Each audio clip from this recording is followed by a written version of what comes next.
All right, this is the next episode of True Wrestling Fans Discussions, continuing our Saturday Night's Main Event review series. This is going to be Saturday Night's Main Event 16. I'm your host, Mike. I'm Frank. Let's kick this off, man. This was originally on April 22nd, 1988, aired it 8 days later on the 30th of April from Springfield, Massachusetts, roughly 9,000 on hand. Vince McMahon, Jesse Ventura doing the commentating. This was the Macho Man Randy Savage's first title defense Yep. live And since winning the title at WrestleMania 4. no Hulk Hogan on this Saturday Night's Main Event. No Hulk Hogan. And Andre the Giant is back in the Heenan family temporarily. Yep. Until I guess they start up the storyline with SummerSlam. Yeah, because I guess the contract with Million Dollar Man expired at WrestleMania 4. Yeah, and they still talk to DiBiase later on about it. I'll get that that in a second. Andre was actually in the corner of Hercules in this match. It was Hacksaw Jim Duggan versus the Mighty Hercules.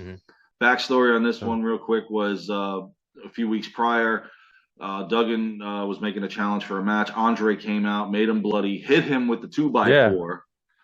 And of course, Ventura was outraged by this and whatnot. And Vince was like, he's just defending himself. This was not a match. Kind of weird to see blood I think that was, I don't know if it was on Superstars. It was on one of those shows. Obviously, it wasn't a pay-per-view. No, yeah, it was one of them. I'm assuming it was either Primetime or Superstars or Challenge or something like that. But it was kind of weird to see you saw blood. Yeah, out of his mouth. Yeah. And, well, Andre could do it to you. Yeah. This was a nice little feud. It was a short feud to give Andre pretty much something to do while Hogan was on hiatus. Savage is doing his thing until they get to SummerSlam. Yeah, because Hogan is filming No Holds Barred, I believe, at this point. Yeah. So, and Hercules, he's got his feud going on, and then Andre gets into the middle of it.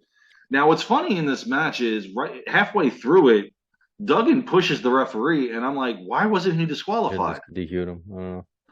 But they waited. Later on, Duggan does the 3-point stance to Hercules, going for the pin. Bobby Heenan interferes into the match. Duggan wins by disqualification. Andre now comes into the ring to attack him, and who should help Duggan? The Ultimate Warrior comes out because Warrior, had his, he's still feuding kind of with Hercules from their first match. Yeah. And it was cool to see Warrior and Andre in the ring together. I always love when those two. It's a shame that they had their feud when his health was declining. Yeah. Because if they would have done this in '88, it would have been more interesting. Yeah. So this is Warrior's debut on Saturday Night's Main Event, technically. Yes, it is. First appearance. Yeah. Mm-hmm. Yeah. Loved it. I absolutely loved it. And him and Duggan were always like good together. They teamed before. They definitely. Well, so it was good to see him come to his aid. Yes. So our next match was This was Brutus the Barber Beefcake versus Dangerous Danny Davis. He's dangerous. Dangerously losing. This is coming from the fallout from WrestleMania 4 when Brutus Beefcake gave Jimmy Hart a hell of a haircut, where now he's wearing the beret. And so now they've got their shears and all this stuff, thinking they're going to give Beefcake the haircut. Yeah, no. Let me ask you something. Has Danny Davis ever won a match? I don't know. I don't think so. And at this point, I'm getting tired of seeing him wrestle. I'm like, couldn't you guys got like Greg Valentine for this or something? I mean, come on. I don't know. But is that right though? Brutus was over. Brutus was really over. So yeah, very much. The crowd was really behind him. The guy just had the bad luck, man. Yeah. Because we've talked about it. He was supposed to go to SummerSlam, win the Intercontinental Championship. And twice this has happened to him, and unfortunately, it's bad mojo, man. But I mean, the entertaining part, he puts Danny Davis to sleep. 3-minute match. But the best part is he starts cutting his hair. He spray paints him in the silver. He wakes him up. It was awesome stuff. The crowd really loved this. The next match was a WWE Championship match. It was the Macho Man Randy Savage in his first title defense, televised, versus the One Man Gang. And this did make sense because of the fallout from WrestleMania 4. Yeah. Now, it's a rematch from the tournament. Let me ask you this. We all saw One Man Gang with the cane. He never hit Savage, yet he gets disqualified. Dropped the ball there or something? It's probably a botch. They probably botched it. Yeah, that's what I'm guessing.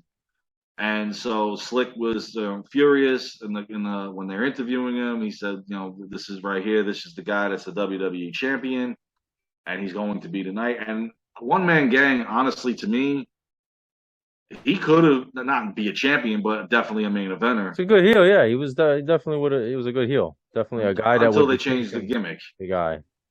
Through 1988 into 89, he was in the main event status with Savage. Savage, man, he took it all out on him. He went toe to toe with him. He handled him just like he did WrestleMania 4. Drops the elbow on him. Obviously, he's going to keep the from title. far too. Yes, I mean he flew, man. Yeah, he it did was a good. almost Shane McMahon type. Yeah. Had it. I like how Ventura still supported him because Ventura was always behind him when he was a heel. Yes. So like even now that he's a babyface, Ventura's still behind Macho Man. He's like, I didn't jump on the bandwagon like you did. I was with this guy from the beginning. Yeah. Yeah. So it's cool. It was good. It was good to see the first, his first title defense. Crowd went nuts. Mm-hmm. So Savage is still the champion, which enraged DiBiase pretty much even further because they interviewed him before his match, talking about how he was robbed not once but twice. First by Jack Tunney, and then by the Randy Savage, and that he would redeem himself as the number one contender. I don't know how Don the Rock Morocco gets into a number one contenders match. That's what this was, right? This was the number one contenders match, and he's lost every match as a fan favorite since Billy Graham took over. So how was Don? Morocco? I don't know. Whatever. We know what they were doing.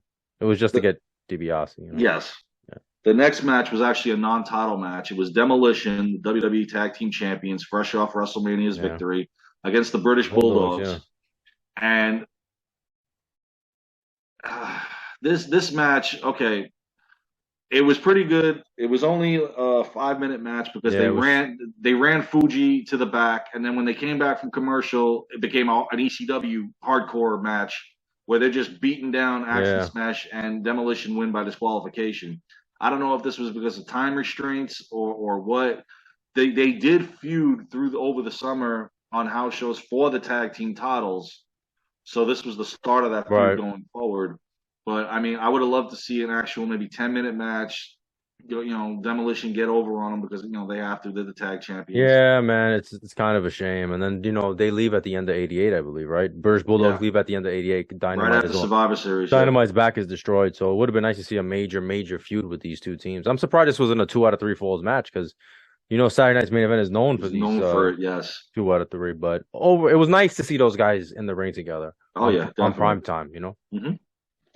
So our following match after that is now the supposed number one contenders match: The Rock, Don Morocco versus the $1 Million Man, Ted DiBiase. Now let me ask you this: DiBiase didn't get his music until 1990? I don't remember when he got his theme music. But they plugged it in. Money. Oh, they dubbed it? Yeah. Yes. Is that what it was? I heard it, and it's like faint, and I'm like, wait a minute. Even at WrestleMania 5, he didn't have his music against Beefcake. I was like, okay, so they plugged this in. That's fine. I liked it. I don't know, but yeah. I remember he didn't have it for quite a while, and like I said, WrestleMania 5, I've seen that millions of times. I know he came out with no music, so it doesn't matter. I mean, The Rock. I mean, you look at this guy, and you look at DiBiase, and I mean, DiBiase gets the win, 4-minute match. Morocco's foot is on the rope when the ref made the pin, and Morocco's like doing this. Just kick out.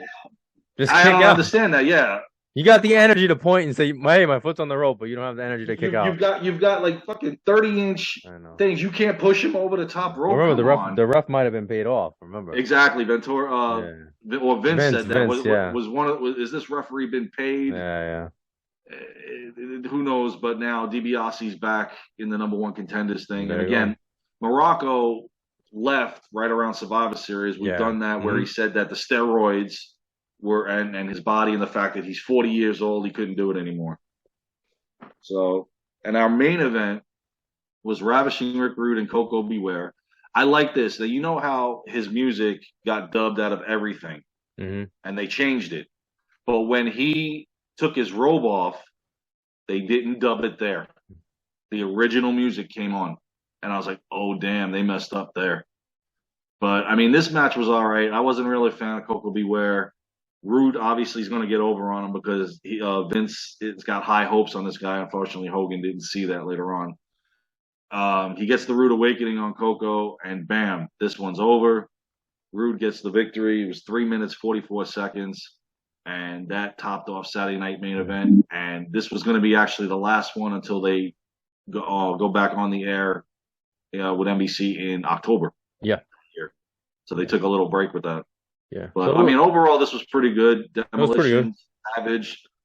I mean, It was different. Hogan wasn't there, so it was like other guys got to shine. yeah, and this was only one of maybe 2 or 3 that Hogan either wasn't there or didn't participate. Exactly, yeah. On the next one, I know he's on it. He's back. I know that for a fact. With a vengeance. He's back with a vengeance, yes. Yeah. All right, Lust guys. in his eyes. All right, guys, that's our review. So please like, comment, share, subscribe. We'll see you guys soon. Take care.